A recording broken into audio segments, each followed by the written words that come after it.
Bienvenido al canal de Pedro Rosillo. Bueno, hay versículos en la Biblia donde se predice la gran guerra entre Israel y Palestina, y hablan de la llegada del anticristo. Ya sabéis, el anticristo es ese Mesías de los judíos que se sentará en el tercer templo de Jerusalén y reinará para imponernos a todos la paz mundial, la paz de los corderos, para traer una sola religión, porque de eso se encargará, de crear una sola religión, unir el judaísmo, todas las religiones, y él será el gran líder que transportará a la humanidad a la paz, y por supuesto nos pondremos su sello, el 666, y quien no lo tenga no podrá ni comprar ni vender.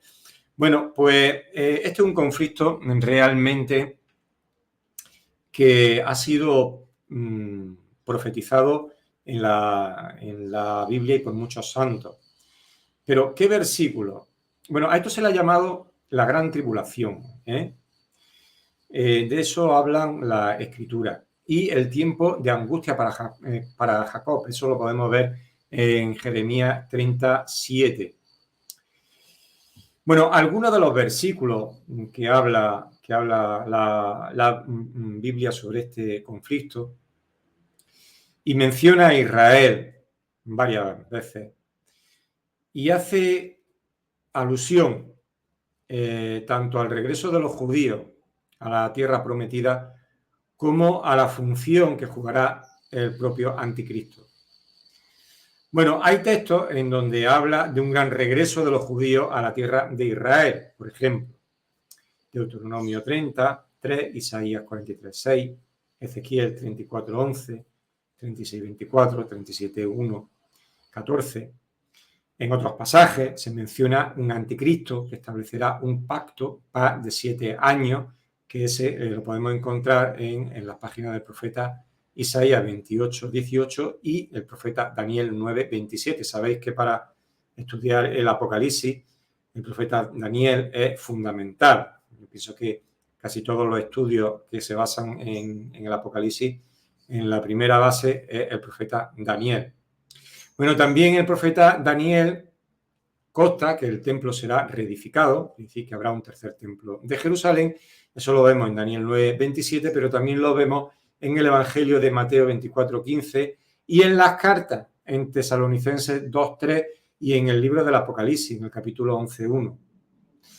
Bueno, y también podemos ver en los profetas cómo el anticristo romperá su alianza con Israel, ocasionando una persecución mundial prácticamente de los judíos. Eso lo vemos en Daniel 9, 27, 12, 11, Zacarías 11, 16, Mateo 24, 25, el Apocalipsis 12, 13, y también pone esa guerra entre los reyes de Gog y Magog que invadirán Israel en Ezequiel capítulo 38, 39, y ya sabéis que Israel vencerá a esos reyes del norte y a los persas, y entonces es cuando se reconstruirá el gran templo de Jerusalén y reinará el anticristo sobre todo el mundo.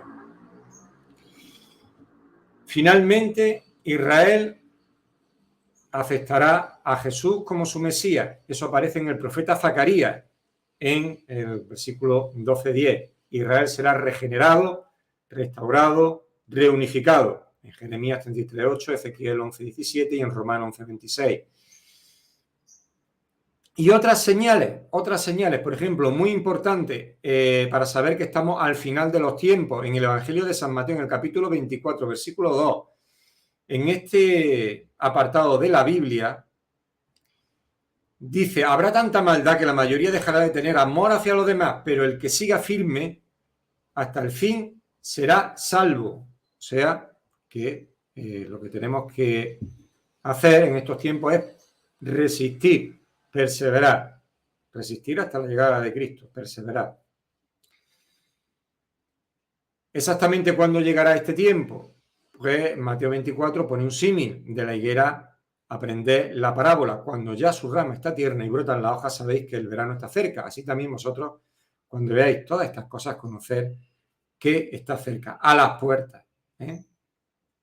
Bueno, pues esta es la llegada de Cristo, del Espíritu de Cristo, que no es de Cristo mismo. Tendremos que seguir durante 1000 años celebrando la Eucaristía. Después ya veremos a Cristo cara a cara, no hará falta celebrar la Eucaristía. Digamos que la Eucaristía es como un premio de consolación hasta que podamos ver a Cristo cara a cara, ¿no? Y estos son los pasajes en donde la mayor parte de los estudiosos se basan, sobre todo en la profecía de Daniel. ¿Pesa esto en las decisiones de nuestros dirigentes? ¿Está pesando estos versículos, estas profecías en la mente de nuestros dirigentes? No os quepa la menor duda. No os quepa la menor duda. Los dirigentes, nuestros dirigentes, están más pendientes del esoterismo que nadie, que absolutamente nadie. No es extraño ver a dirigentes pues, consultar a los profetas, videntes, etcétera, etcétera, etcétera. Ellos están más pendientes de todas las profecías que nadie. Netanyahu, en la mente de Netanyahu está el cumplir las profecías. Evidentemente, las profecías judías. Él está convencido que es el que tiene que reconstruir el tercer templo de Jerusalén. Está convencido de ello. Oye, y a lo mejor tiene razón, a lo mejor durante su presidencia es cuando se reconstruye el tercer templo de Jerusalén. Yo diría que por ahí anda, que si no es en su presidencia, muy cerquita andará. Muy cerquita andará.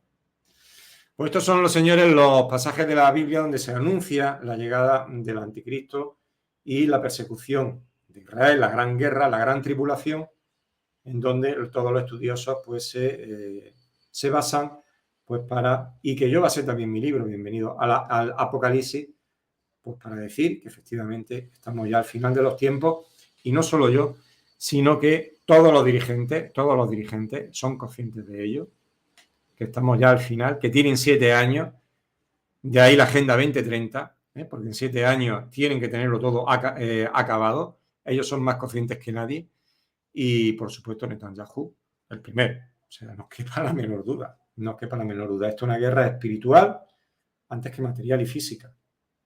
Absolutamente. Sus claves son espirituales y esotéricas todas. Todas. Y aquí que lo enseño, para conocer la intrahistoria de la historia. Y si os gusta la labor que estoy haciendo, ahí tenéis número de cuenta, número de Bizum, donde podéis apoyarme. Sabéis que estoy desmonetizado. Y como siempre os digo, al final, que no os preocupéis por nada, que al final la verdad no hace libre. Quien permanezca será salvo. Y eso es lo que hay que hacer, resistir. Permanecer en el amor. Hasta luego.